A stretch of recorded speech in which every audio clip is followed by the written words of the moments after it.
Let's just make sure. There we go. We've got everyone's happy smiley faces in here. I'm just gonna quickly, gents, make sure that we are streaming on Twitch. I see us. And we are good to go. Okay, what did I say this was? Episode 35 of Lightharbor. A special episode. Because anyone that's been with us previously knows that we're drawing a stupid map.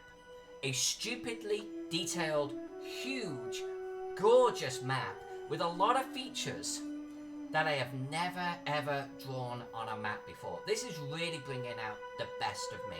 And I am doing it for two noble gentlemen. Noble dwarves. The noble dwarves themselves, folks, right here. We have Noble Dwarf and Noble John. Gentlemen? Hello. Hello, everyone.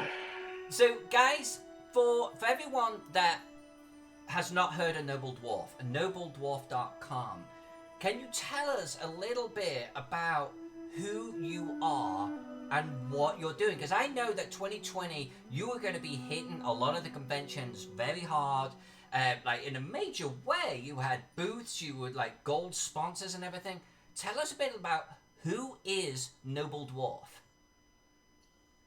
Oh, well, Noble Dwarf started when I got tired of printing regular stuff for everyday people. And John got me into Critical Role and back into gaming. And I latched on to Critical just like so many people did in the first season and kind of went with it. And it became a good creative outlet. We started focusing on creating props and high-end things. I do the spell books, and my Codex of Cartography that we put out was a real big hit. So then we just started working on how we could create more things to add depth to the game. What was the Codex of Cartography? What was that? And let me just step out of frame.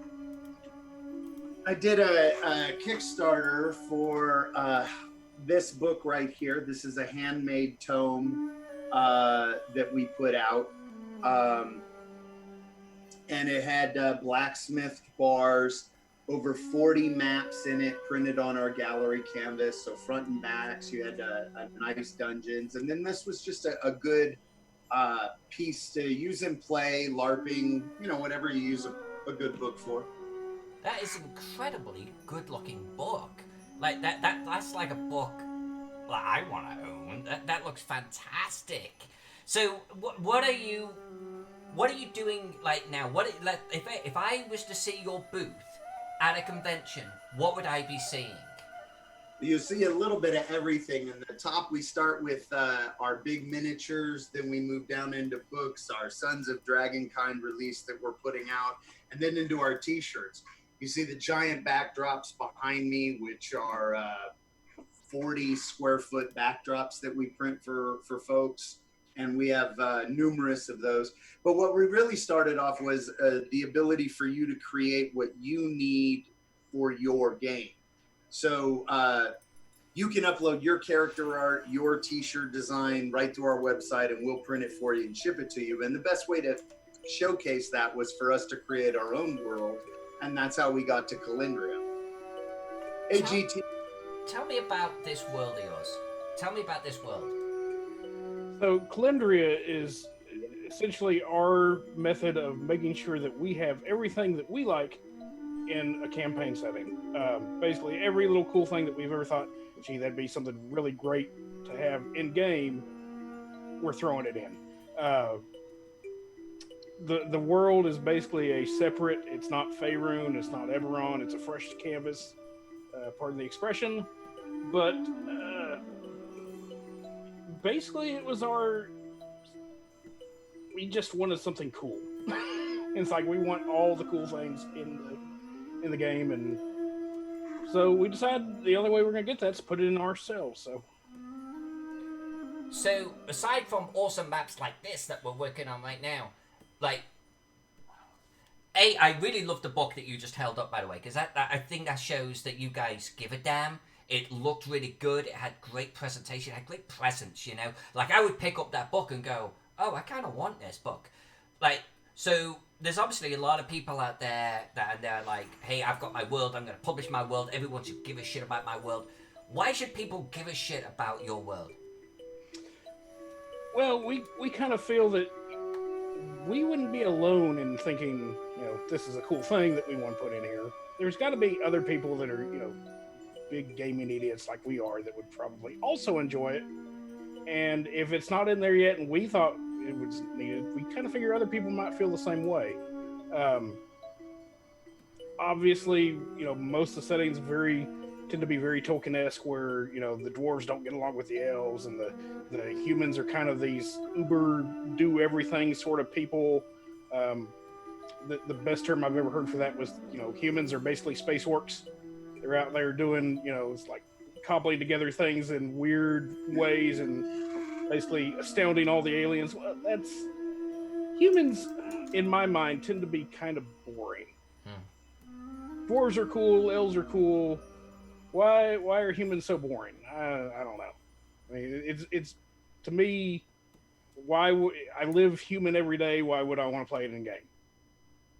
I'm with you on that, but I've played a dwarf since the beginning of time.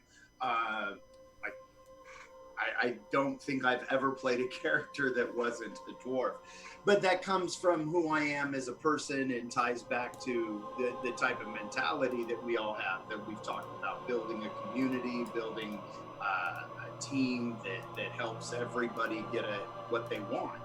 So besides the cool map, I wanted to be able to create my logo as a 3D mini that didn't exist anywhere else. So now people can go and buy Fenric in multiple sizes and add them to their game or come to our game. And then we tried to figure out how many different cool things we could add. Like I partnered with Stanley and created the Dragon Dice minis. We've got multiple of those books, and our world is really going to come from a lot of different angles. Kind of got sidetracked there, sorry. No. This is the wonderful thing about this format. We could just like kind of wonder and just wherever the conversation is going. So you guys aren't though allowing people to add to your world, right? The way it's written is that it's designed canonically to where you can basically warp in any character you want from any place you've ever played it and play it in Calendria, and it's going to fit. John can explain that part better, but not the official canon. Certain people like you are, my buddy B-Dave is, certain people can add to the official canon, but basically we wanted we kind of wanted the sense of things that you'll see in video games a lot, where you'll have all these different possible outcomes to a game, but then you've got the official canonical ending, and that's what we're kind of going for. We're basically want a framework where dungeon masters can basically throw whatever they need to in at their party, and then within certain guidelines, like here are some important essential NPCs that you probably shouldn't kill off. Maybe because they might be important quest givers later. Maybe they're the big bad. I don't know.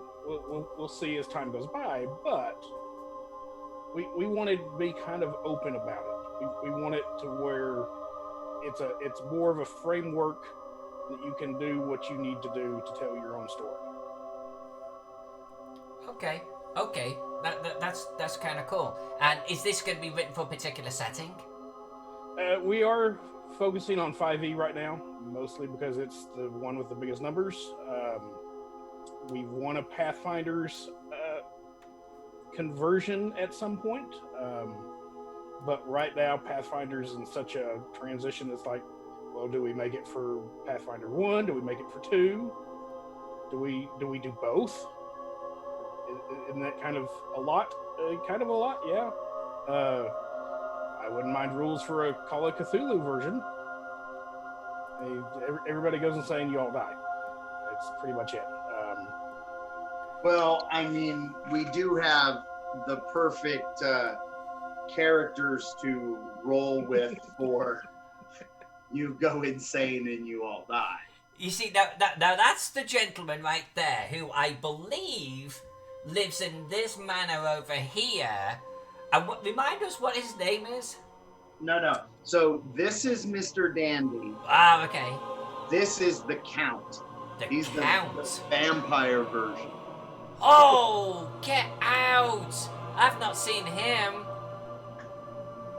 Well, it's funny, but the one you really fell in love with, you still haven't truly seen, because you have to understand the scale. Wow. Wow, that's huge. That's incredible. Yeah, so this is what we want to create for games. And it's just anything to elevate your game. But it's what you need. And so we figured the best way to show people we could create whatever they needed for their game was to create whatever we wanted for our game. They're beautiful. They are just insanely gorgeous. Thank you. I cannot tear my eyes off them. Like, honestly, if I saw you guys at a stall, I saw those on it, I'd be like, yeah, Mark, yeah, John, I want them. Yeah, buddy. I love them. I absolutely love them. Who's the brainchild behind them? Is it a combination of both of you? I think that's kind of a combination. I do remember Mark saying, hey, what if we were to have a guy that was basically, maybe he was, I don't know. So I had always wanted a beholder type creature, and then we of course came up with our own version, the Orphyrix, but he's based on Gene Wilder's Willy Wonka. And so he is truly, if Wonka had stepped from his factory into our world, this is him. And so that gives you an idea of really what Calendria is all about. Yeah, it kind of does. That's already a little bit unique. That's fantastic. Thanks. Real quick, thanks, Jack, and hi, Miss J. Good to see you. Yeah, it's good to see all of you in the chat and everyone. Where normally we got Sawgood and we got Noble Dwarf in the chat with you, typing along, answering questions. Here they are, in the flesh, so to speak. Here are the Noble Dwarfs, and already, I gotta be honest with you, I love them. This is my first time meeting like Noble John right here. They're really cool peeps. Guys, tell us about Lightharbor, because obviously this is what we've been working on for 35 episodes now. There's probably, I wouldn't say, another 20 episodes here of colouring. What is Lightharbor? Why did you pick it as the first city that you were going to do in your setting? So Lightharbor is the crown jewel of the centralized country that we're calling Aurelia. Aurelia is basically a melting pot for whatever race you want to throw in for your PCs. You got tieflings, you got elves, you got dwarves. If you can think of it, it's probably someone that's there on the street that is that race. And we wanted Lightharbor to kind of represent that ideal of, anyone's welcome, as long as you stick to the rules. Don't go out and kill people, obviously, unless they really deserve it. Don't be murder hobos. Basically, we wanted people to have a reason to keep coming back, and if we felt that their characters were welcome, well, then yeah, bring your half-elf barbarian or your half-orc, druid, or any other number of things that you can possibly think of. One character is canonically a satyr, and he's there and he's doing satyr things and having a good time like satyrs do. But So is this a campaign setting right here? Essentially, yes. We're gonna do the campaign setting for Lightharbor and Aurelia. There is a plan for several adventures once we get those fleshed out. They're going to basically start in the hinterlands of Aurelia and move closer toward Lightharbor and hopefully touch on some of these things that we want to explore. We're hoping at some point, obviously, to introduce Mr. Dandy and Fenric, obviously, the dwarf printer, and Chuck, the satyr. But at some point, we want everyone to just kind of explore this world, and especially with this beautiful map. So it's like there's a lot of things here to explore. And so are you guys gonna release like a campaign setting or a country setting with this city featuring? I mean, what's your first offering here? Absolutely, this is going to be one of the key locations in the first both in the first campaign guide and in the first adventure. We see basically, meeting in a tavern, coming together and riding down that river to those docks where trouble might end up ensuing. We have for Calendria, we have about 3 feature releases that we're currently working on. And Lightharbor's release starts just north of Lightharbor, carries through the city and goes on, and then comes back and forth into the city. And it's going to be a level 1 through 6 original release, and then we'll be adding more content to it after that. But just to establish the introduction to Mr. Dandy, Fenric, Chuck, and all the other characters that we want to establish, we've got a real nice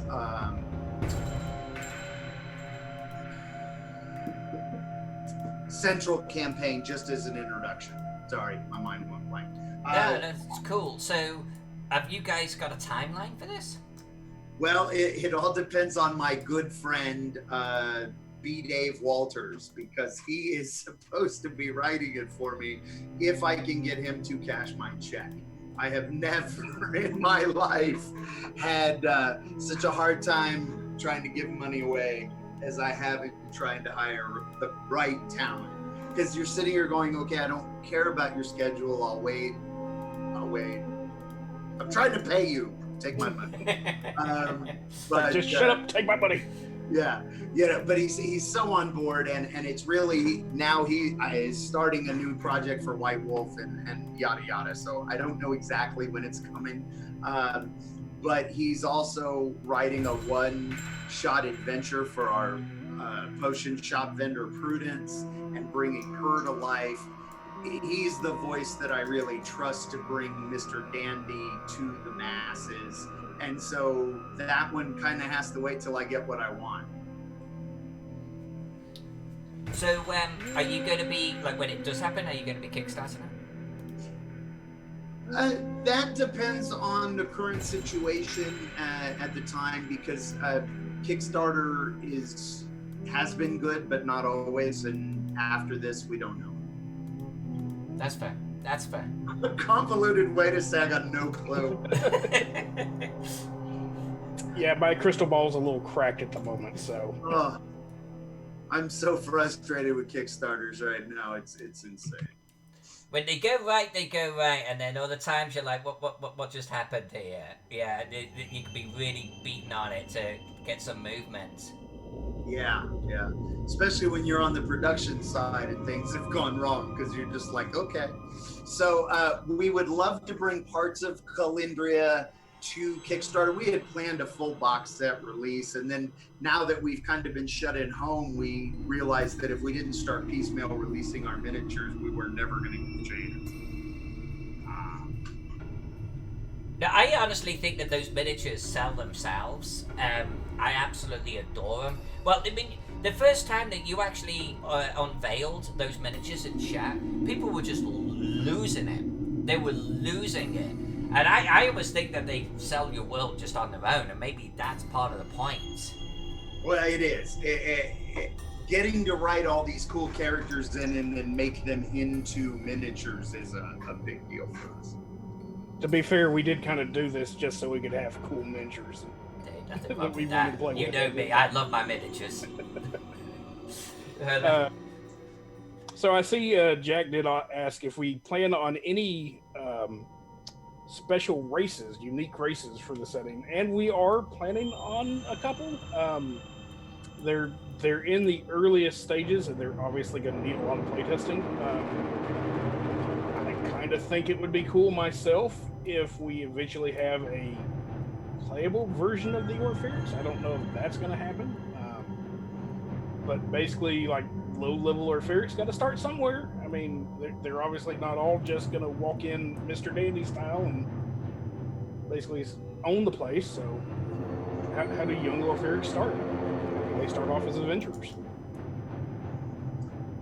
I don't think that I would play anything else if that was a possibility.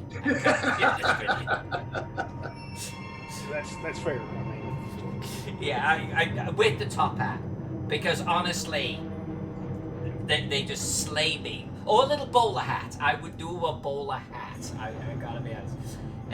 Tell me about the city. You alluded before that it's multiracial, but give me a little bit about the history of this city here. So we know that the history is quite old. It started off basically as a fishing village and a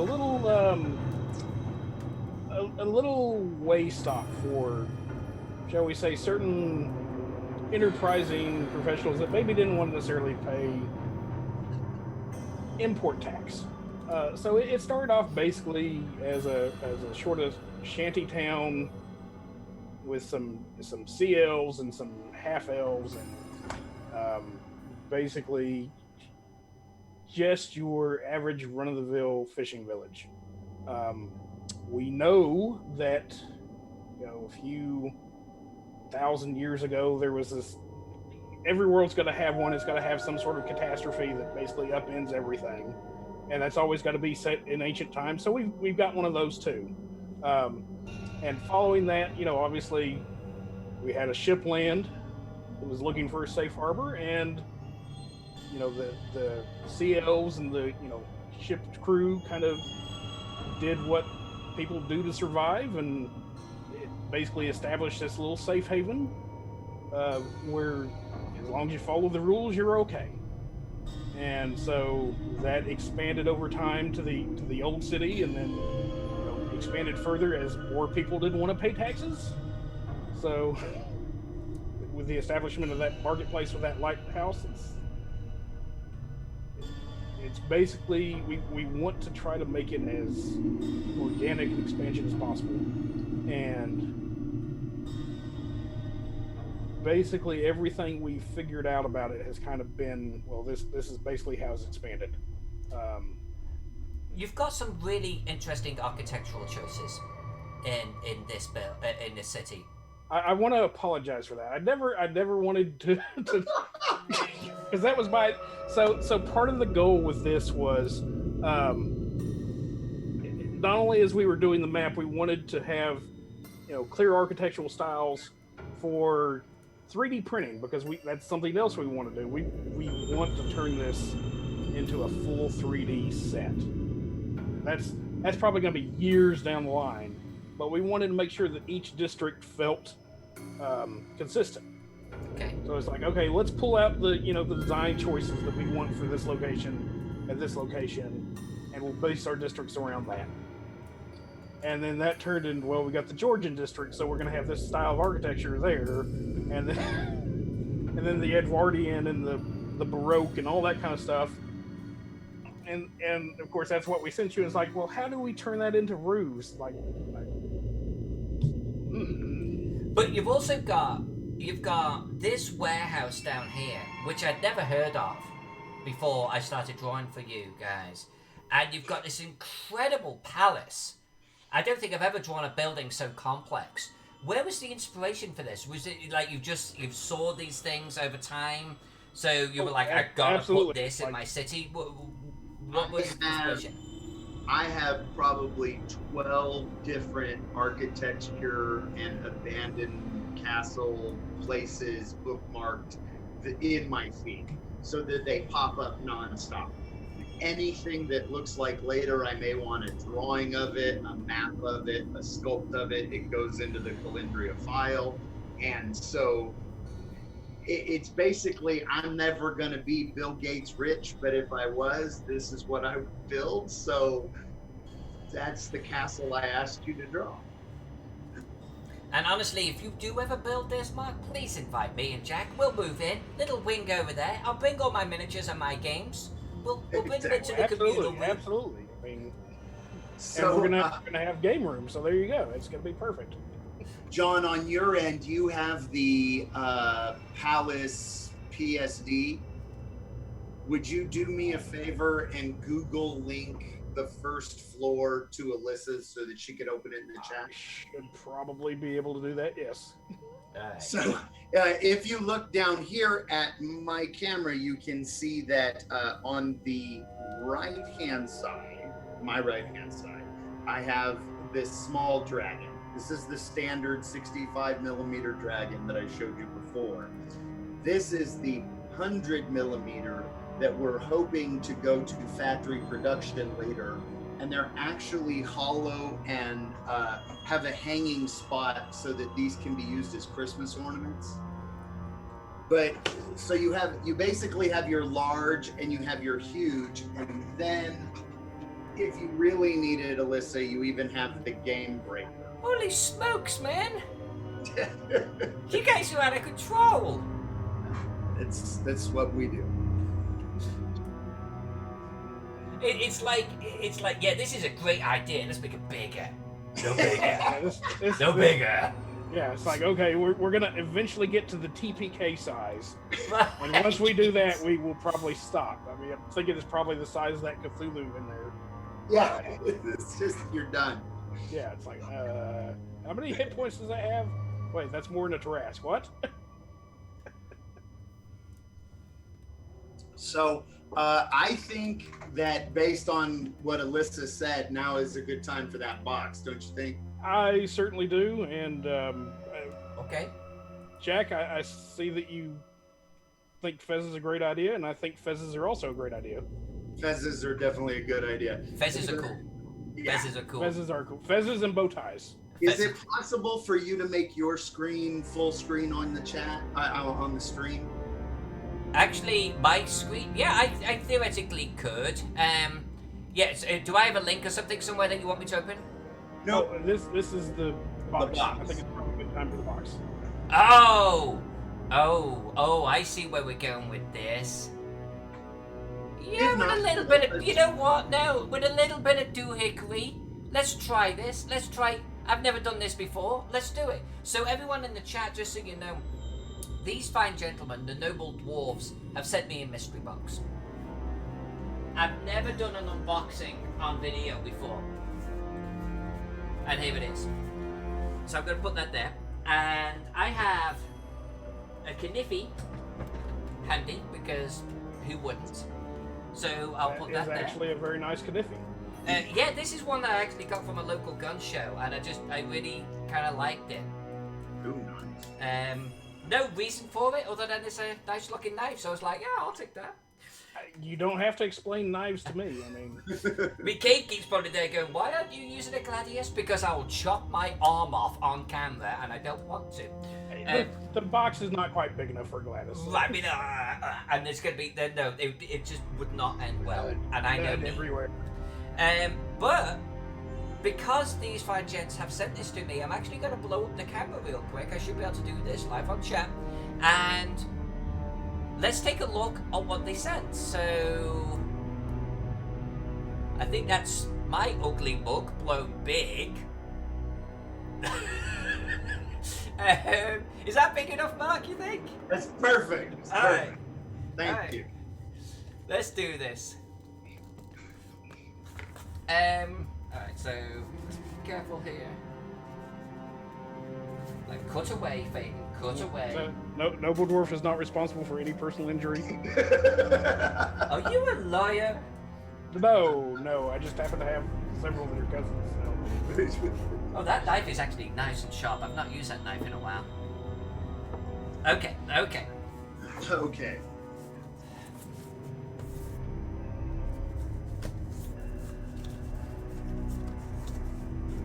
Right, we got some foam. Let's see, right here.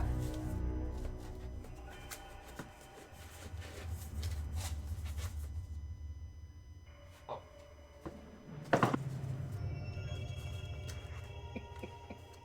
Can you see this? Can you see this? He's got a bowler hat on! You asked for one. Oh! You asked for a Oh, bowler. you're kidding! Pull him out. He's got little foam. Oh, he's got his own little stand. Holy smokes! There's one of his little eyes. Are you kidding me right now? Hold on. Oh, he's a good weight. I guess a little eye goes back here or something. Yeah. It's They're actually all square pegs. Oh, this is nice build. That way they're at the right angle. Has he got a whiskey bottle or something? Maybe. Are you kidding me right now with this thing? Well, you said you felt like one of the dwarves, and to be one of the dwarves, you have to have your own Orpheric. This is nuts. This is utterly nuts. He's got a monocle. He's got a bow tie. And he has a freaking bowler hat on and a bottle of whiskey right there. I love him.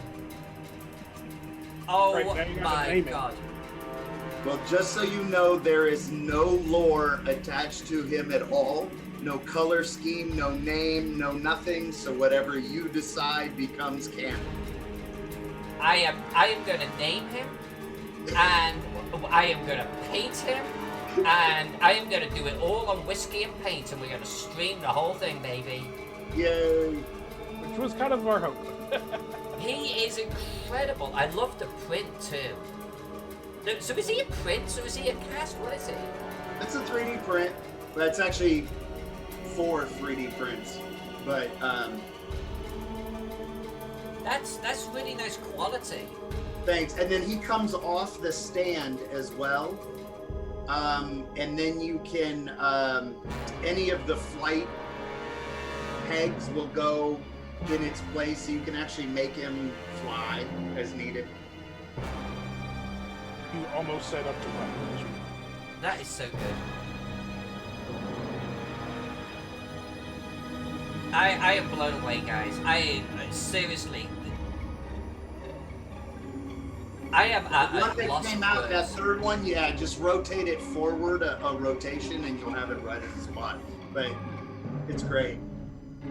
Yeah, I see that, like right about there. Yeah. Yay.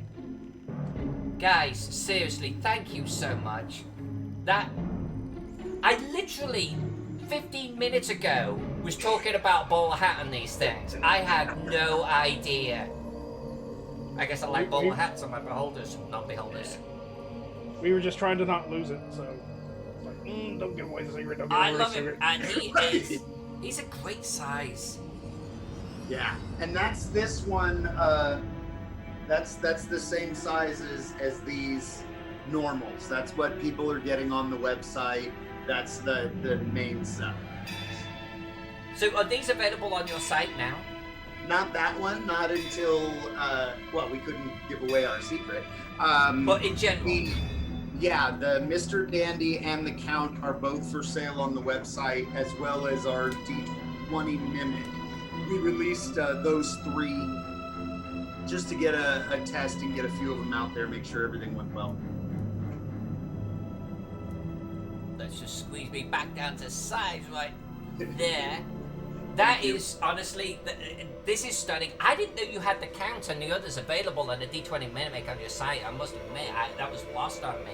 I'm going to encourage everyone that is either in the chat now or is watching the video later on, go over to nobledwarf.com and grab one for yourself, because it is seriously, these things are, he has got some good weight to him, but now I'm a miniature snob, okay? I really am. I collect way too many miniatures, and I've got a fine eye for them. You know. Nothing wrong with that. Well, and this guy, I'm not seeing print lines on this thing at all, and he has good weight, and he has that look about him that makes me immediately want to start painting this dude. And there's not that many miniatures in the world that do that. This guy, I want to get a brush to him real fast. And that bottle, I'm gonna hand paint labels on that bottle. It is happening. Okay, you also are now tasked with creating a brand of whiskey for Calendria. All right, gentlemen, I will rise to the challenge on that one. I definitely will. Seriously, thank you so much. He is really, really, really awesome, and people have to see this to believe it. Buy one, get one, because I've never seen anything like it anywhere at all.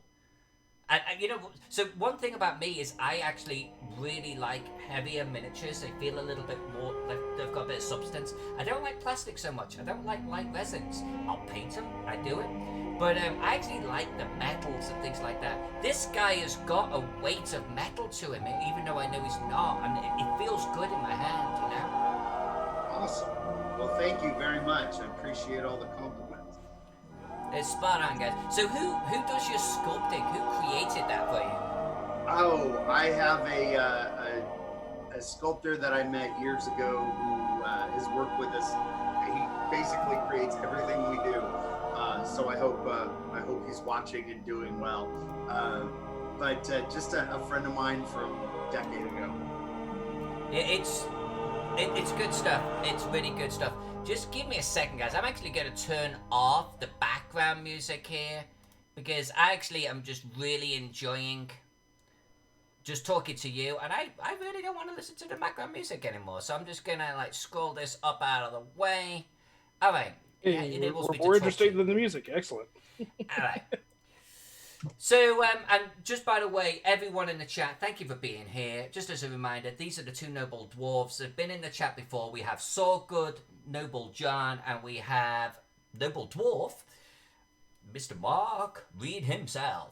So, guys, thank you for being here, and everyone, thank you for being in the chat. These are the Noble Dwarfs behind Lightharbor. We've been talking about their world. We've been talking about the fact that they're going to be bringing it to us here at some point. And we've been talking a little bit about Lightharbor itself. Either one of you, one of the things that you asked me to do is add a racetrack of some description, a horse racetrack, maybe a cross-country one. And that's one of the wonderful things about this city. We've got a racetrack, we've got a Lightharbor in the middle of the market square, we've got a palace unlike anything I've ever drawn before, we've got a Georgian rooftop buildings. There's a lot here that I've never drawn before. I would say they are unique. What were some of the influences and the reasons for things like the racetrack? Real quick, speaking of the palace, if you check in the chat, there is a link. Let's do that. So I'm actually going to zoom over here. Now, by the way, if you were not on the stream, I think it was a Saturday stream, and we were drawing this palace. Just the black and white part took 2 hours to draw. It took the entire stream. I have never seen this before. Okay, I got to tell you something that's going to knock your socks off about that castle. If you can ever get to the location that it is, their premium suite, their golden suite for 5 people is about $200 a night. I pay more than that for any of the conventions we go to. That's what I'm saying. So we could basically just go rent that castle for a gaming weekend. What was the name of that castle? Remind me. Oh, man, it just flew out of my head. John can look it up while I tell you about that map that you just opened. All right, so tell me about this. The artist that did the location map for the potion house that I showed you that you liked, is now currently doing a full rendition of that castle, 9 floors above ground, 3 underground. 9. Wow. Okay. Well, because that's the size of that castle. And so we have paid them to go insane, creating our map. So based on what you drew, then they drew this, then I did the scale, and the thing is huge. All right. So I'm actually going to rotate this, like so. I'm going to put it up to one side. Then we're going to bring up the noble dwarf castle right next to it.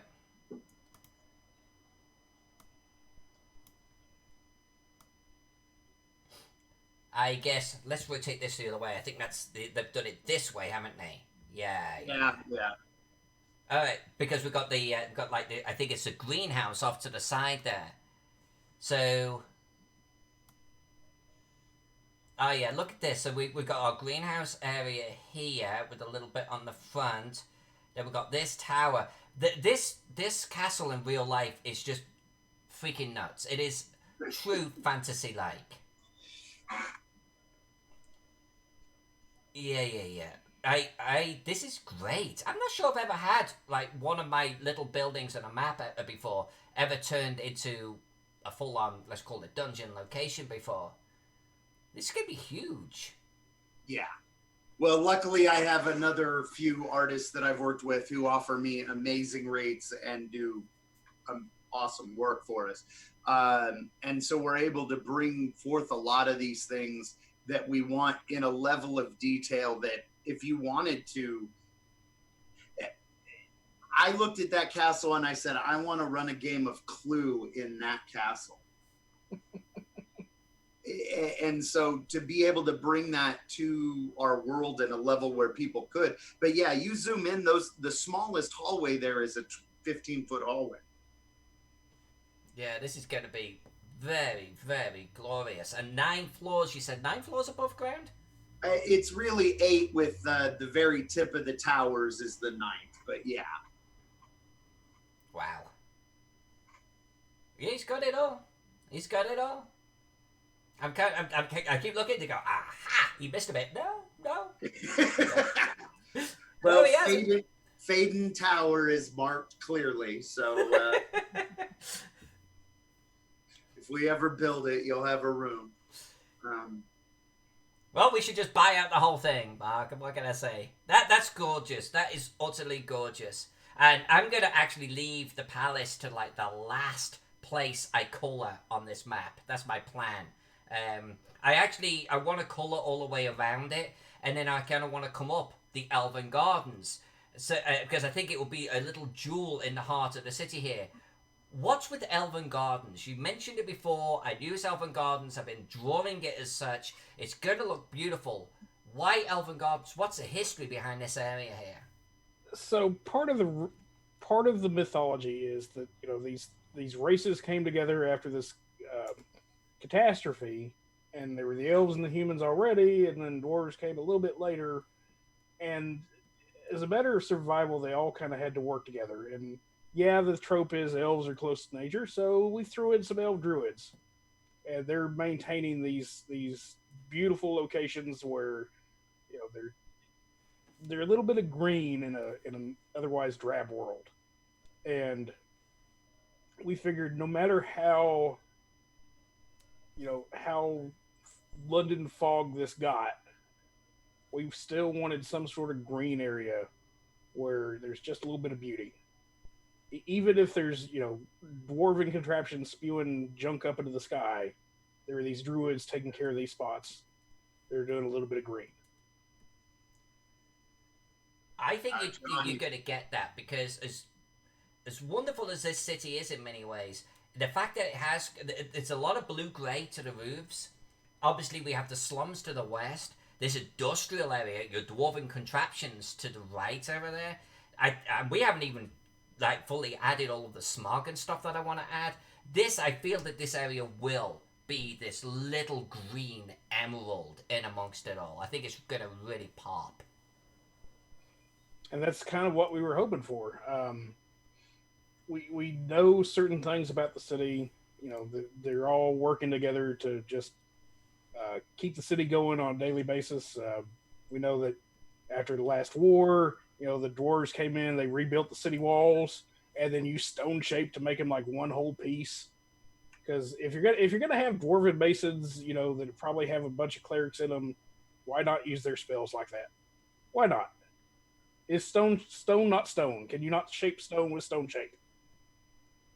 I think that's one of the things, honestly, that tends to get overlooked a lot in fantasy genres and fantasy writings. We tend to sort of go back to this sort of mid-medieval period or a high medieval period, and we start imagining walls the same way and towers the same way and defenses the same way. But when you introduce magic, especially dwarf magic, I mean, Yeah, exactly. it all gets so much easier, you know? Yeah, I Yeah. mean, Yeah. why can we not have automatons that are helping build the walls? Why do we have to rely only on you know pure flesh power? Right, Well, right. there were a lot of aspects we wanted to incorporate into the city because it's our first place into the city is happening within living memory of the last big war. And so you have the dwarves and the elves who came to defend the city, also helping to rebuild it and then creating something new. So when you ended up drawing that beautiful plaza on the other side of the river, it worked out perfect for our lore because then you have one building for the humans, one for the elves, and one for the dwarves. And now we've got a whole storyline built around a changing of the guard, almost like the Swiss do, surrounding in that square every day. So it just was amazing at how things we had already planned, the map just kind of fit, and we didn't even have to say anything. And I think this is one of those areas, and this is what I want to point out to everyone in the chat and everyone that watches this video afterwards. Like, the noble dwarfs have been actually really receptive to taking what's on the map and bringing it into their world. And this is going to be a published environment, and they have been embracing it. So when you combine the fact that you, the viewers in this channel, have been giving me these ideas, and the noble dwarves have been running with it, you've been effectively funneling ideas through to them, which they are now incorporating. This plaza was such an area. I mean, was it Green Lantern that did this? Was GL? I think maybe suggested this to begin with. One of the regulars, anyway, originally suggested this plaza, and I think it grew into something incredible. Yeah. We're just thrilled with the way the plaza turned out, and we're really digging some of the stuff that we're coming up with based on certain other areas. You may remember the special tree from way back when. Oh yeah. Well, we got a reason for the tree now. That little fella right there, happy little tree. Yeah, tree. exactly. And it's like, well, why is it in the slums all by itself? Well, we know why now. And exactly. Well, Alyssa drew that mine in the lower right-hand corner. We hadn't planned a mine in the thing at all, but it works so perfectly. Mm-hmm. Just everything. That greenhouse. I mean, the story of all of it came from little bits that the stream is thrown in there. That's one thing that I do like about Twitch streaming and mapping at the same time, is the constant suggestions that we get. And some of them, obviously, we can't do. They don't make sense. But a lot of the time, we get these little gems. And even if, like, it never gets into the book or GM never sort of does anything with it, it has character then. It stands out. And you're right, even little greenhouses. This greenhouse right there, that was an idea from chats. That was someone said, put a greenhouse in there. I was like, okay, let's do a greenhouse in this guy's garden. I don't know who lives on the top of this hill, but he has a very nice position in the city. Well, we happen to know that the person that lives on top of that hill is a very rich merchant wizard. Because why not? Because why not? Well, if you're going to have magic, you might as well have some fun with it. And everybody's done towers to death. Why live in a tower when you can live in a palace? Just not as big a palace as the king, obviously. But, second place ain't so bad. And there's a lot of prime real estate in this city. I mean, we're kind of in one of those areas now. A lot of these buildings right here are just beautiful, you know. Now, this is a bathhouse. I remember that one coming up. That was also off a Twitch suggestion. And Mark, I think you were in the stream when it was suggested. Yeah, I love both the bathhouses. And all the suggestions from the the skee ball testing facility and a coffee shop, and you got to have them all. And it's really neat little Easter eggs that we can drop in the game, and people can choose to use what they want and abandon what they don't. And that's kind of the way we've gone with the whole concept is, oh, I want this, and if you don't. I will say, I know Princess isn't in the chat tonight, but there may or may not be something in the harbor. I know what you're talking about. Yeah, she's not here, unfortunately, I don't think, tonight. She would be thrilled. I know exactly what you're talking about. Well, I will commit to nothing out loud, but we'll see. We'll definitely see. So many options.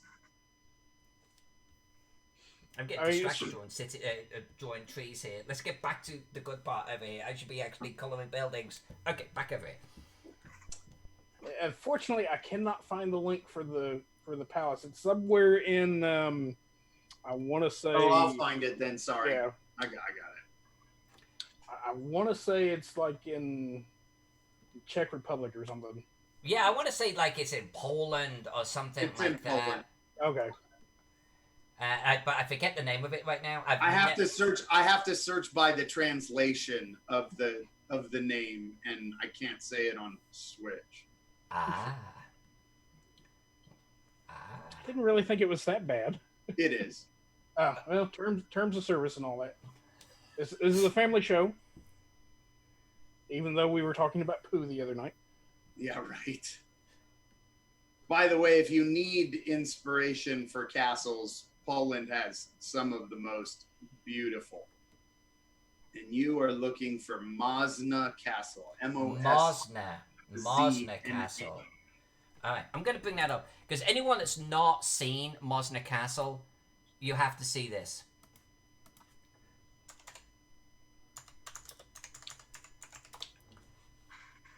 This will just blow your mind.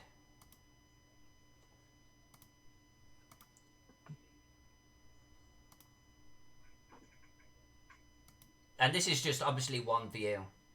It is an incredible building. Like, it is truly fairy tale.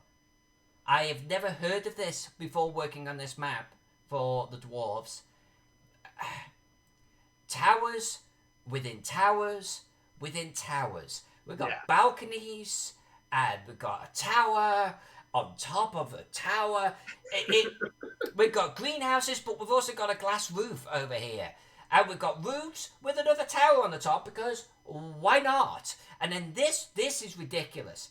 It's like we've got this base with little towers and a balcony, and then we've got what 1, 2, 3, 4, 5 floors, another walk around balcony with its own towers, and then it goes up. It's just, there's so many details on this building. It is incredible. Mosna Castle. And the fact that you can even stay there is stunning.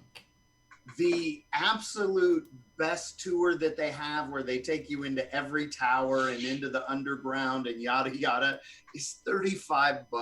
I'm telling you, it's like we have to. It's almost criminal. We've got to go. When all of this is said and done, we've got to go, and we've got to have a little bit of a Mosna con or something. Oh, totally. I can't wait. But it was just things like that, and then we are working on the software just released called Tailspire is in its beta, and it actually allows you to use 3D assets and build a D&D game unlike anything currently on the market. And so we're in the beta of that to where we can start building buildings. I've actually started working on the potion shop. And then we're just creating more miniatures and bringing more stuff. This is the potion shop, and I've already colored it, and I probably need to recolor it. Did you send me a color building of The This. problem is that roof really is a drab gray. It's the building itself that's beautiful. Um, I I don't know, John. Do you want to tune up that roof to prismatic I, purple or pink? I, But I was definitely thinking it needs to be the same pink as that top layer of the house. so we sent you the image last night, and you saved it. Great. Let's take a look at that.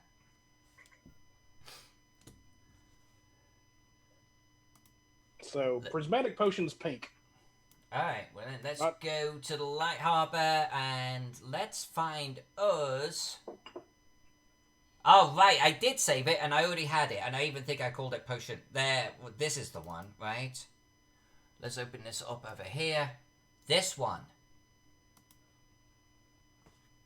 Yeah, and I've called it Potion Shop. Oh, wow, yeah, this has actually got some bright colouring on it. We like the term personality. Personality's good. It actually reminds me of a lot of the buildings in Galveston, South Texas. There's several that are highly colored like this, and it just works. I think this one's actually in San Francisco, isn't it, Mark?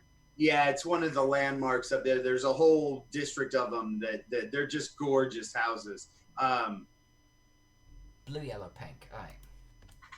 However, that house was recently destroyed by its current owners when they did the most atrocious remodel to the inside of it. What? Oh, just the most gaudy, ridiculous. It's an $11 million house, so they had to put an $11 million, bathroom in it, and you're just like, it does not fit at all. Anyway, it's got nothing to do with us. That's an $11 million house? That is an $11 million house. Okay. I knew San Francisco was expensive. All right. I'm not going to argue that one. Okay. So I have decided I will never be able to afford to live there. Well, I've decided I would never want to, but it's still a beautiful home. Yes. Yes, indeed. So are there any other locations in this gorgeous city of yours that we should know about?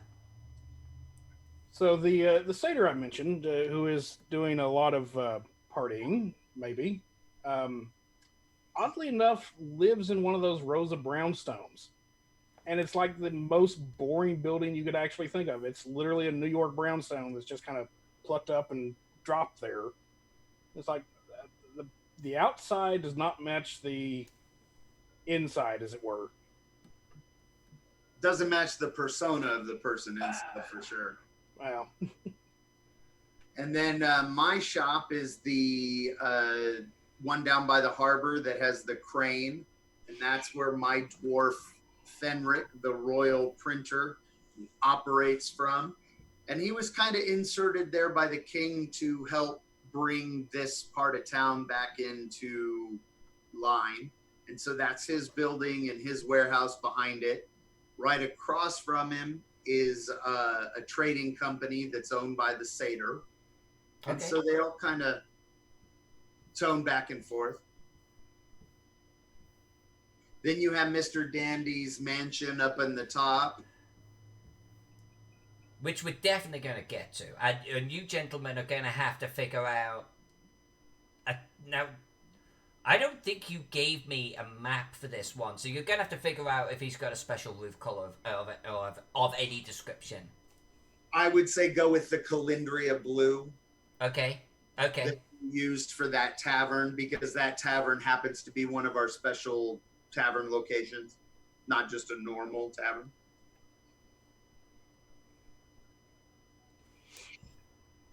All right. I think I captured some of the colors that were... we're going to do the ground. We're going to do the ground of this potion shop right here. She got a nice little garden going on. She's awesome. I just love watching you work, Alyssa. It's great.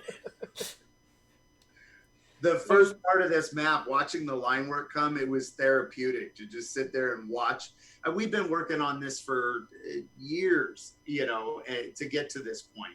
And so to have a not just a map, like you said, somebody cranking out one of those $100 maps is not what we were going for, and certainly not what we got. Well, and so you dwarves have obviously put a lot of thought into the city, the history, the personality of the districts, you know, and you've made it easy. You've made it really easy for someone like me to come along and go, okay, I want to draw that. It's a little bit like we were talking about painting miniatures before. There's certain miniatures where I want to paint it, and you put down something like Mosna Castle and say this. I was like, okay, I'll draw that because I've never drawn anything like it. And you give me the potion shop, and you're like, potion shop. I'm like, great, let's draw that too. So you've been very inspirational, but at the same time, allowed me to run off my leash a little bit. It's been fun. That's what brings the personality into the map. Well, thank you. And basically, we figure if you're going to hire an expert, you don't sit there and tell the expert, this is the way you're going to do things. It's right. You gotta let the expert off the leash, and because the expert knows what they're doing. Yeah, we might draw maps, sketches, and they look awful, but it works for us. But that's not what this is about. This is about, we want something really cool. We want something that's done professionally, because this is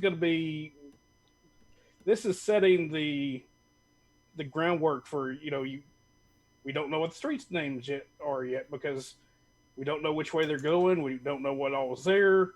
Now we know. Here's the marketplace. What are we going to call the high street? I mean, we gotta figure these things out now, and we can actually figure them out. That they're not quite set in stone, but they're a whole lot closer to it. Well, and I think if you wander through a city map and you see things that make you go, "What's that?" I think that's a success, right? And that's so I mean, I can imagine being a player and looking at this map and going, "Well, what's with the pink building with the blue striped roof right there?" And it's like, boom, you got it. You just hooked your player, and that I think is really important. That potion shop is actually going to really stand out. That's going to be great. Well, as you approach the potion shop, you hear a loud explosion. Pretty much. And just in the distance, you see a little plume of smoke rising up from what appears to be a hole in the roof. That would be prudence, all right. Nice.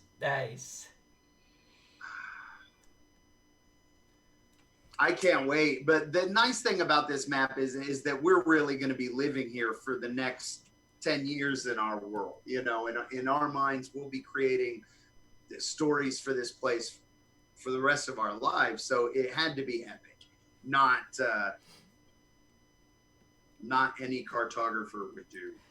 Well, so one of the things that I tell people is I always like to create little stories on my map that have people for years to come going, wait a minute, did she draw this?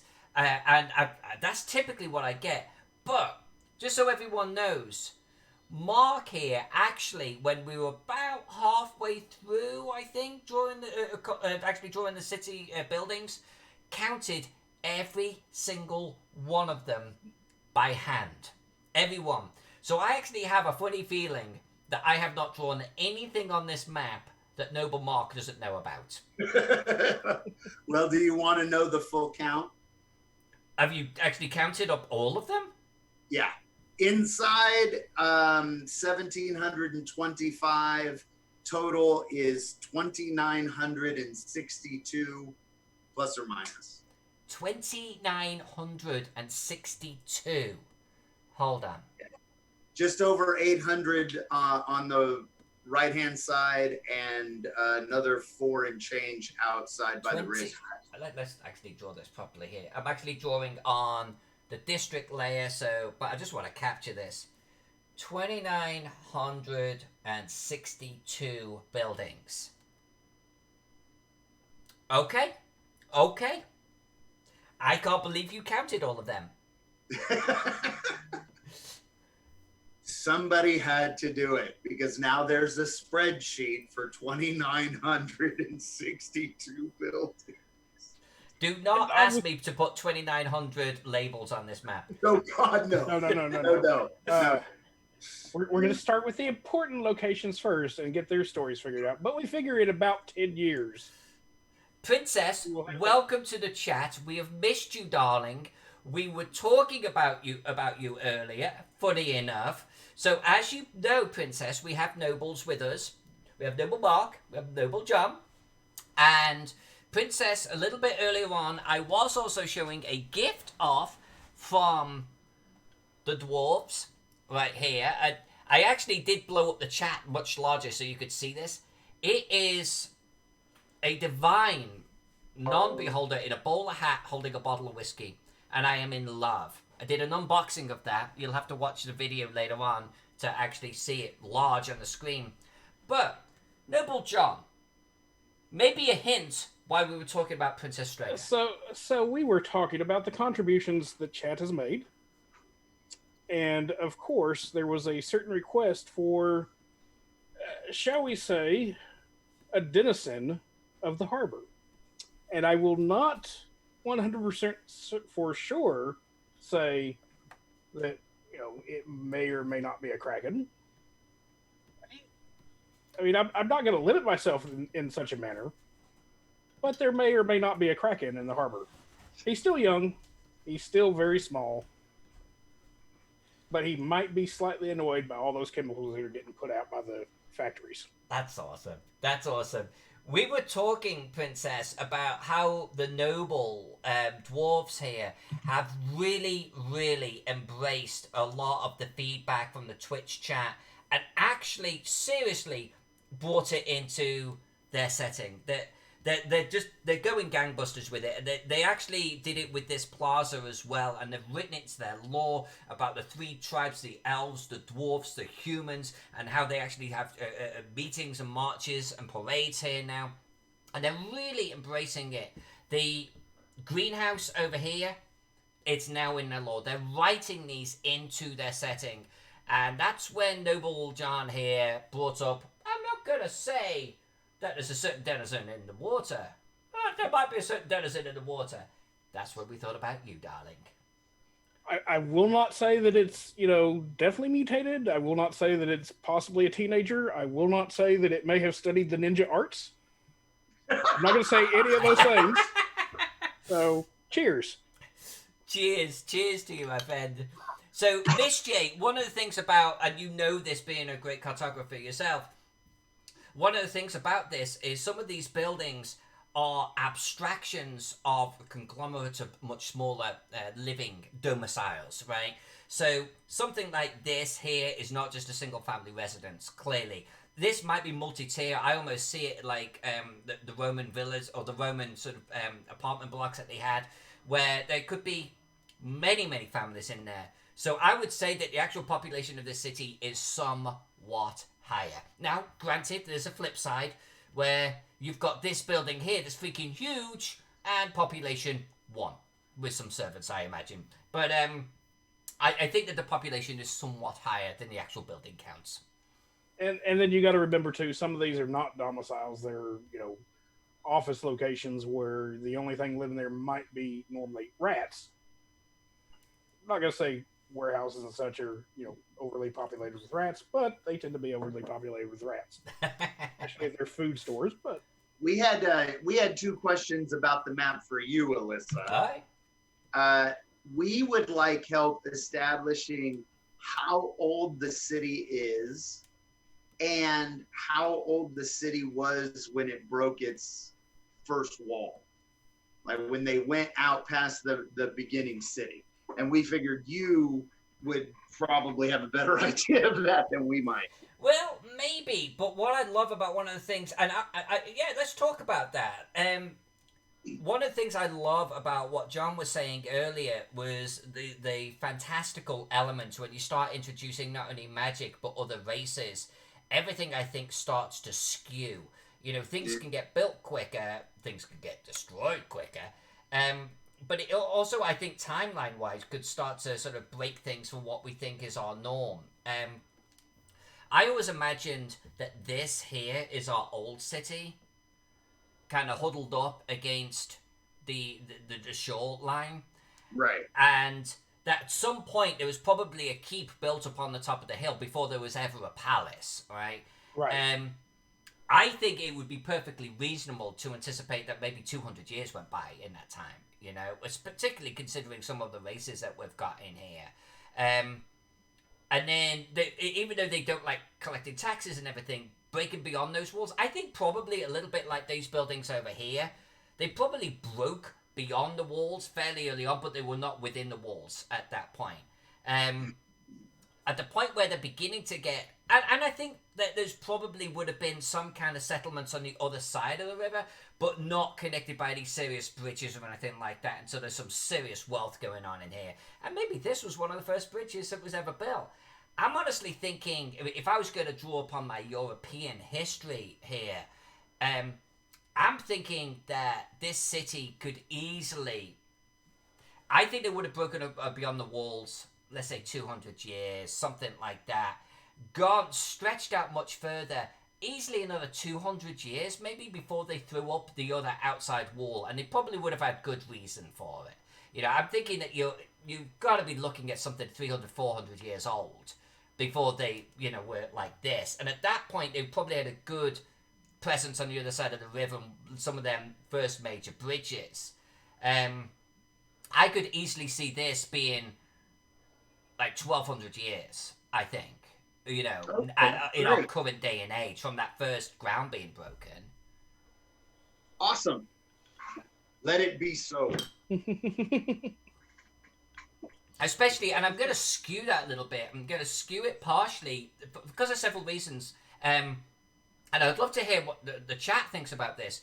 But, you know, some of the things that we've been drawing here, Edwardian and Georgian style rooftops.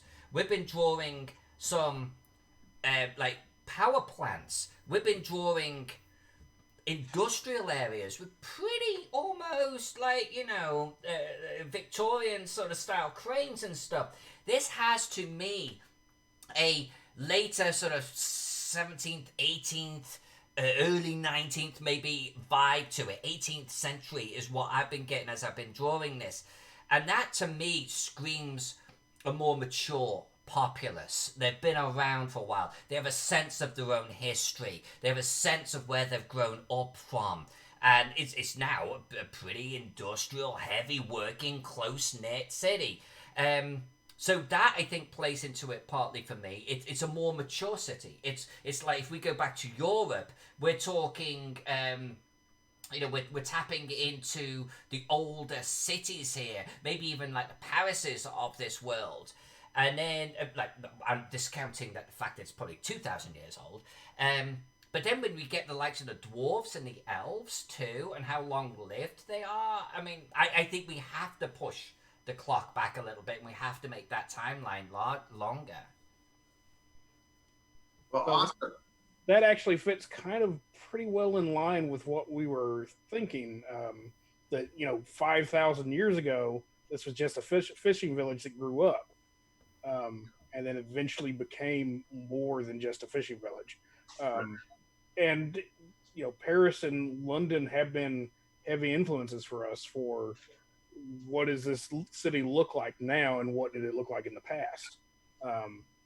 You know, right now we're thinking, just from looking at the map, we're seeing, you know, locations where there's electricity generation coming into play. Obviously, not every building's going to have electrical, but maybe a lot of the buildings have gas lines for gas lighting. I mean, maybe this is that era of development where, you know, there are, you know, gas outlets or gas nozzles in every home that are providing light in the evening. Unless, of course, you're that wizard up on the hill who's like, no, I'm not messing with that. It's too dangerous. You're not bringing that explosive stuff in my house. We're just going to do magic. Magic is safe. Magic is known. Magic is all.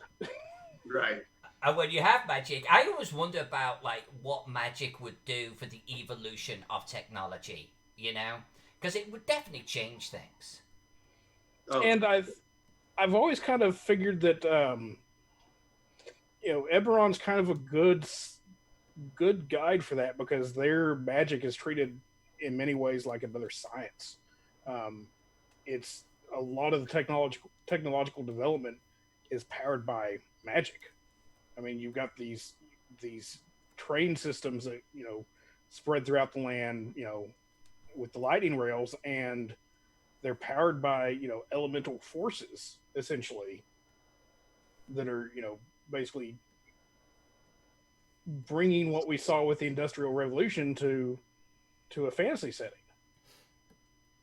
We never actually ever spoke about what age period this city was in. It was just more of a vibe that I was getting from it, from the things that you were describing to me. We never did draw like a train track or anything like that on here, so I'm assuming that type of thing doesn't exist in your world. Not yet. I could see it being a story element later, though. I mean, we know that by and large, like for example, airships are very rare, if non-existent. Firearms are not quite yet a thing. There may be a few special people that have guns, but they are rare, and they're probably trying to keep their secrets as much as possible. Um,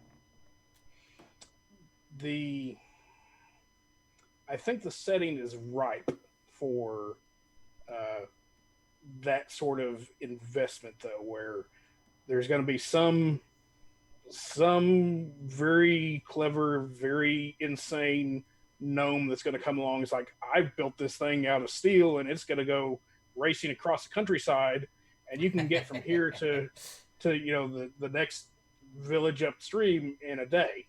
It's like, oh, you're crazy. That's going to take a week at most. That's the best travel. It's like, why would we bother? We got the river.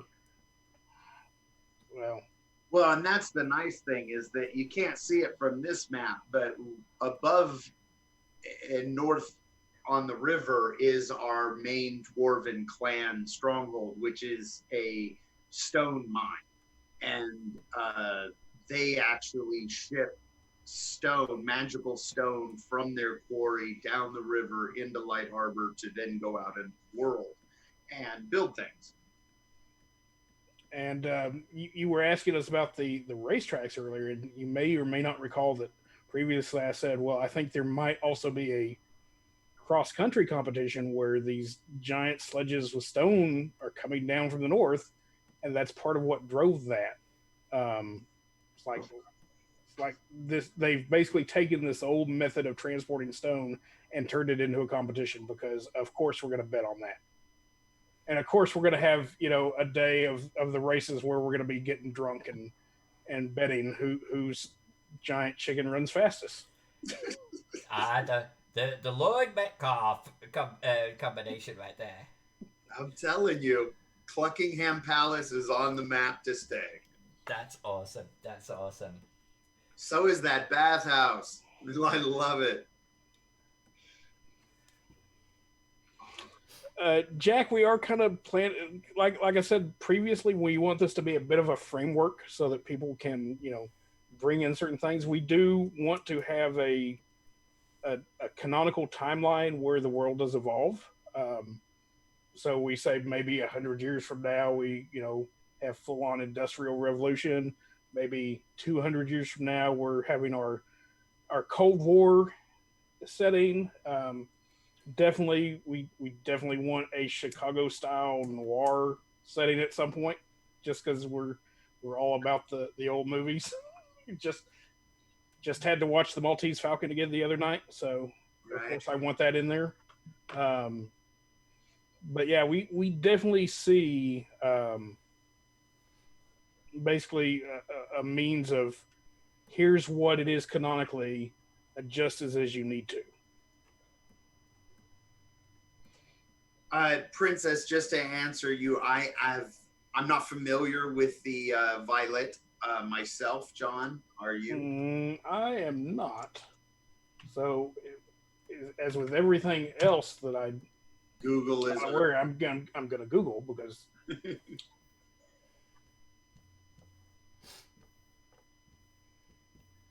So this is a light novel I might end up having to read.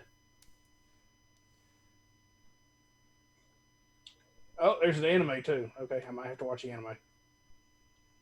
Do you like anime, John? I do. It depends on the anime.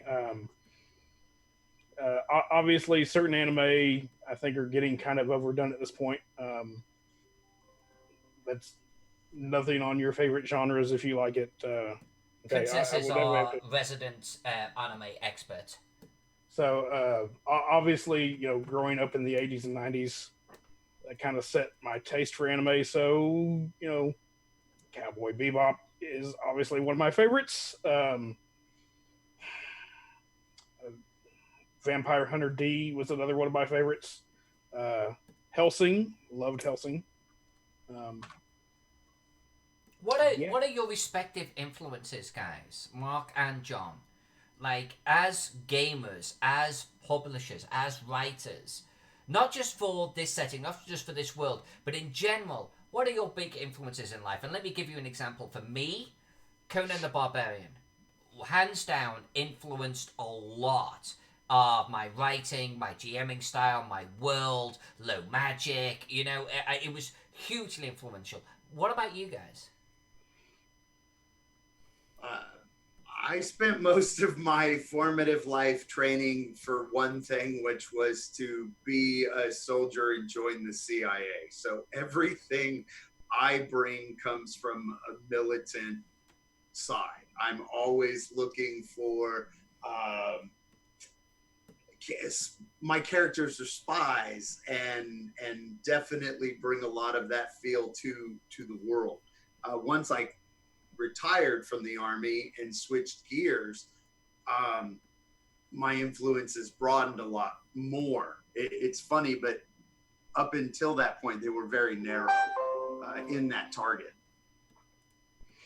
I did experiment with D&D experiment. Yeah, like it was a drug.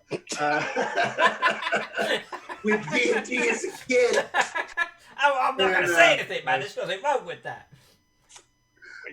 D&D is a gateway into, like Pathfinder and... Absolutely.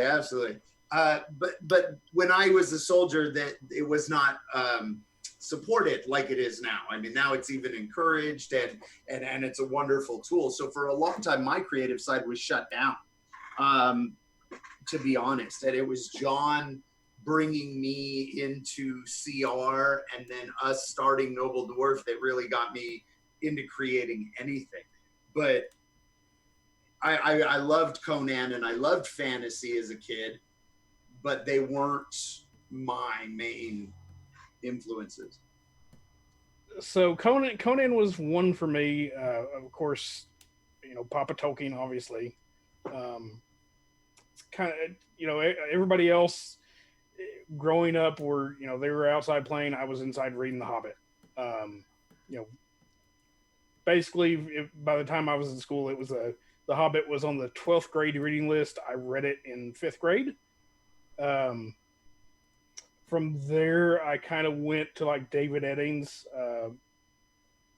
books. So the Sparhawk novels, the Belgariad and those things. I didn't get so much into the D&D novels, but I was playing. So I started out basically with 2nd edition, which was really hard to do because nobody else growing up where I grew up played D&D, which was really disappointing at the time.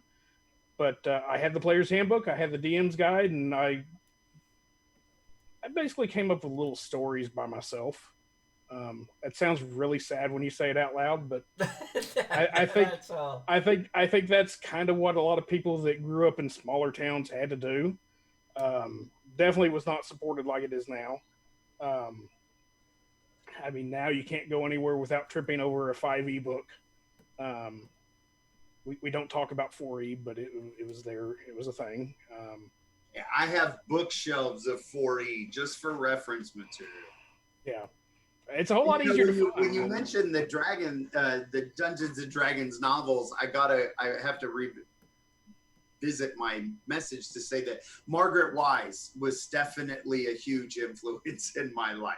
The Dragonlance books were everything. They were Flint's gold, death, man. They were gold. They were fantastic. Flint's death was the first fictional character I ever cried over. Spoiler alert, man! I'm still working on it. Well, that's 5 years too late on your side. But I mean, to connect with the character, I remember that vividly. That was the first fictional death that affected me on that level. So their writing was a huge part of my formative.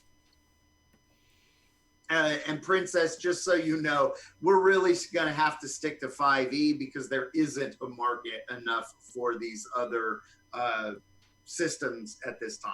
If second edition Pathfinder really jumps off, then we'll revisit that. But I think we had 3 people on our last Kickstarter ask about it out of 500 plus backers. And so it just becomes not practical. Yeah, I will say that Jack and I dabbled in some publishing for a while, and we know from experience that you just can't cover every single desirable system. It's unfortunate, but even just paying someone to do conversions to create a PDF, you're going to be shelling out either time and or money. And if you do that for 12 very loyal, very passionate people, it's still only 12. That's unfortunate. It's unfortunately just part of crunching the numbers. And somewhere along the line, 5e just started running with the freaking ball, and I think they're out of sight at this point. Well, I definitely blame or it's not really the right term, credit the success of 5e to Critical Role. It just grew into this huge thing overnight that now is kind of, it forced Pathfinder to finally stop updating, the 3.5 rules and try to come up with second edition. But they waited too long on that. Alyssa touched on that before, that you have to be on the right timing. I do believe that CR was a huge impact, but the other pieces also came into place. Conventions across the board are now bigger than they've ever been. When Joe showed up at Gen Con and was in Margaret's booth, and you get this huge bump on Twitter and 60,000 people are trying to shove into a 10-foot square, things like that really do bring it out. Yeah. And I mean, basically, if this had been 5 years ago, we would definitely be designing for the Pathfinder rule set. There's no doubt in my mind that's what we'd be doing. But now, it's basically, if you go any way other than 5e for your initial release, you're leaving money on the table and you're missing audience. You can go to Hot Topic now and find Dungeons and Dragons stuff. You can find Critical Role in Hot Topic. I mean, that's insane. Hey, Jack, for the character races that you avoid, I have a real hard time with elves. Elves and I am a dwarf. We don't get along. Like I said earlier, I very seldom ever play humans. If I do, it's strictly, at least in Pathfinder, it was for the mechanic of the extra feats. It's like, ooh, more feats mean more cool stuff that I'm not ever going to remember to use. Right. Like all these really cool things I can do. Power attack, cleave. That's basically all I ever did. Because it was a human fighter, so you had all the feats. Oh, wow. So, but beyond that, it's like, no, dwarf cleric. Cleric is how I roll. So yeah, I very seldom make elves. When I do, they tend to, at least in my younger days, they turned out to be edgelords. And I'm not in the period of my life anymore where I have to make an edgelord. In fact, right now, one of my favorite characters is the opposite of edgelord. He's a big old idiot, who's basically, barbarian running into things and just smacking stuff. He's not brooding. He's not, He's not doing any of this other stuff. It's like, oh, he's just having a good time killing stuff. Yeah, I'm going to talk about the map for a second and say that from this zoom, seeing those little waves in the pools of the bathhouse is nuts. So this is where the Alyssa Faden of 10 years of age comes out, where and I know you've heard this story before, but for anyone in the chat who hasn't, there was a competition in my hometown of Chester to draw. It was an art competition. We're at school, draw something that represents Chester. Chester is a Roman town. It's literally 2,000 years old. And it has Roman ruins, but it's 2,000 years of history. It was in the English Civil War. It's obviously gone through the medieval times, Dodoy. But it's like got so much freaking history. Well, every single freaking kid drew this Victorian clock. I think it's the Eastgate clock. And it's beautiful, it's iconic, it's on a wall, on an arch through the main street as you go into the heart of the city centre, and it's gorgeous. All of the kids drew that. Not me. I drew the Roman amphitheatre. And I did it when it was hustling, baby. So I had gladiators in there and all sorts of shit, but I did what I'm doing here. I drew all of the people in the stands. There were freaking thousands of them. That was probably the first sign I'm a little bit whoop whoop. And that probably marked the first time that you could possibly say, yeah, that's the type of thing that she does. So Mark, to your point, yeah, I put the little waves in the water because why wouldn't I? It's a pool right there. You kind of got it. Well, at least you didn't put the little sign in there that says no diving. At least not that I can tell. Right. It's probably there. Okay, now she's gonna do it. Okay, but that also means now, you know what it's gonna be? It's gonna be a little on that pool. That's it. Yeah, exactly. It's right there. But you know what that sign is now. Now I do indeed. If you print this a book, no one's gonna know. But if you print this thing 50 inches across, you're gonna know. No diving. What's this? Well, now, warding signs are there for a reason. And I figure that means that some dwarf went in there and cannonballed. And basically, they had to refill the tub. Right. I love how quickly you just came up with a little bit of lore right there. Yeah, it's canon. So there you go. Look at that lighthouse, John. It's just nuts. I'm loving it. I can't wait to see the artwork for whatever we have that done for the view of the lighthouse. Because now we're going to have to do that at some point. Absolutely. And Alyssa, you could see the bigger camera view behind me, but this canvas piece behind me of the temple to Tiamat is 5 foot tall by 8 foot long, 40 square foot. And that's what I plan to print the map on. And it'll be sitting right here for me to look at all day, every day. So I was recently asked, how big are the prints of Gaxmore that are going to get shipped? So I sent the photo of you standing next to it, and you're kind of dwarfed by it, literally. It's so freaking big. And the guy that asked was like, holy balls, that's huge. That's what they do. Yeah. That's what we do. Like we're not gonna print that on the size of a handkerchief and send it to you. No. Probably could, but no. I mean, that's. Well, and that was a part of the huge influence on this, gents. I mean, when you asked me to draw this city, not only was I honestly humbled and appreciative of the opportunity, but I know from inside experience that you are going to print it big, like bigger than ever and anyone else. Like literally, you print way bigger than anyone, way bigger, and so. Because of that, I'm like, yeah, okay, I have to do some stupid detail. I mean, it can't be just about the house. It has to have some fishing nets outside and his little tiny boat, and I better put the little highlights in the right place on his boat.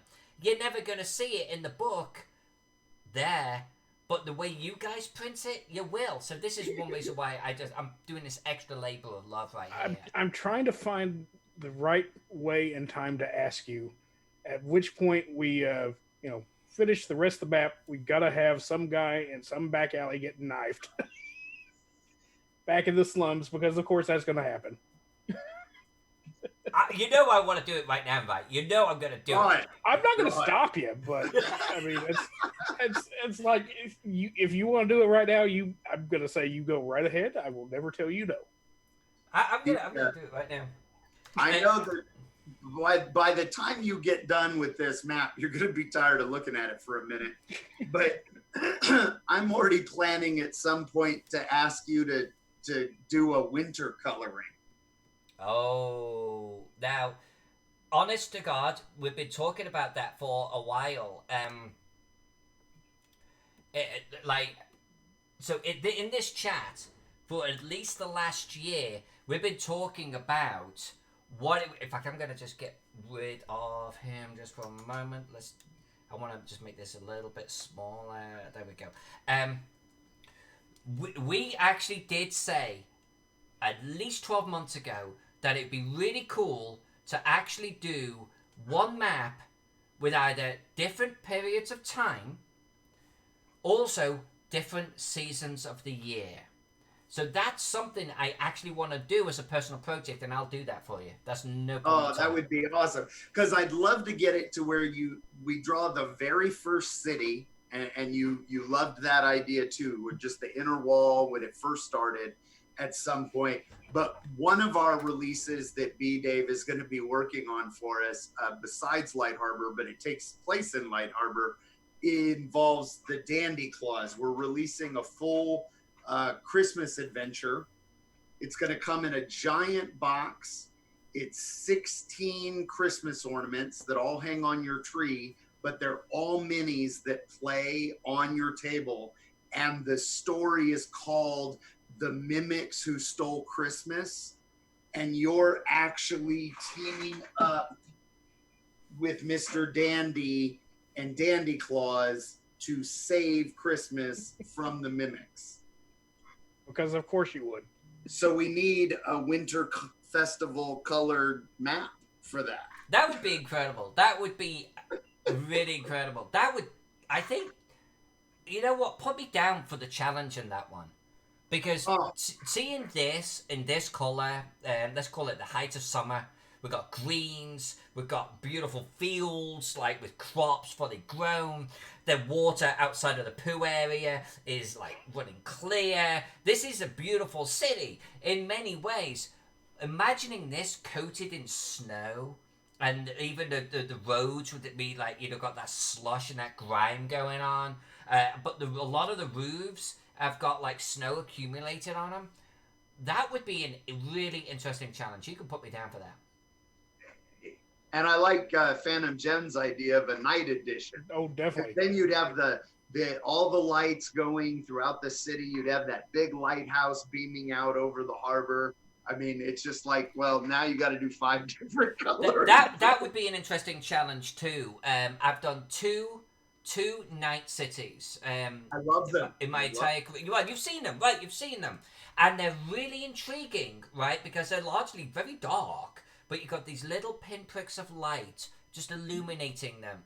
And that's something I was actually working on for myself, for my own Keystone Reforged. So actually doing a city this big with a lighthouse on it, that would be kind of cool. Especially in the richer areas too, which would probably be more illuminated. Oh, could you imagine the palace with those glass roofs and Well, see, now I'm going even one further. We're going to also have to have the winter map with the night lights. For the Christmas, the candle decorations and everything. So I guess you guys have just booked me for the next few years. All right. Yeah, I'm down with it. Yeah, exactly.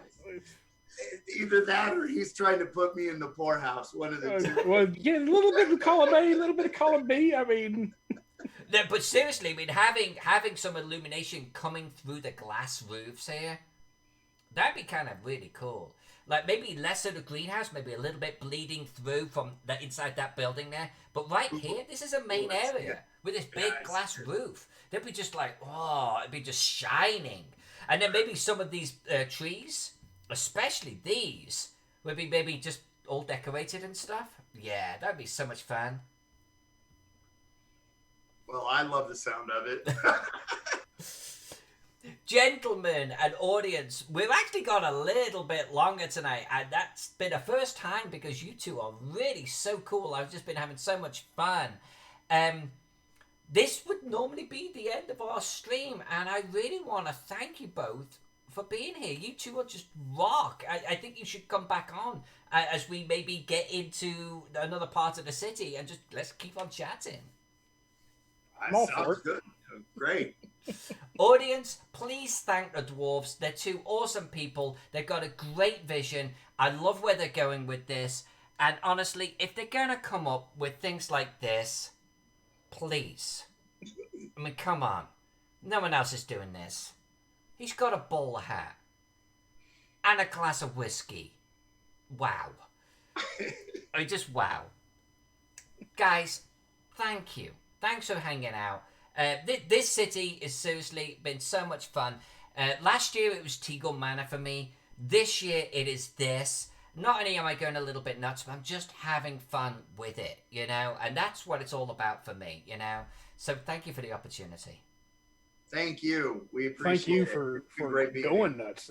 We enjoyed this, and we're enjoying what you're doing. So Thanks everybody in chat. We appreciate it. Yeah, thank you everyone. Now I'm back again tomorrow night. Thursday? Yeah, Thursday tomorrow. Thursday tomorrow? Yeah, Thursday tomorrow. I am back Thursday. We're going to keep on coloring Lightharbor for nobledwarf.com. You know, I keep losing track of really how long this is going to take because it keeps going faster than I think. But I think tomorrow, maybe we will focus on this rich area up here. This area, let's get my pen, right up here. And maybe tomorrow we'll do the university. Maybe that's what we'll do. Then that will be that entire northwest quadrant done. And we're going to do the groundwork there as well. It's going to be gorgeous. 6 o'clock Pacific time, 9 o'clock Eastern Standard Time. Come back, Lightharbor with Noble Dwarves. Then, by the way, on Friday, I might be doing a little bit of whiskey and paint. I actually have the camera, and it points down like this, for doing it. All I gotta do is get it hooked up. You're gonna see me painting incredible things like this.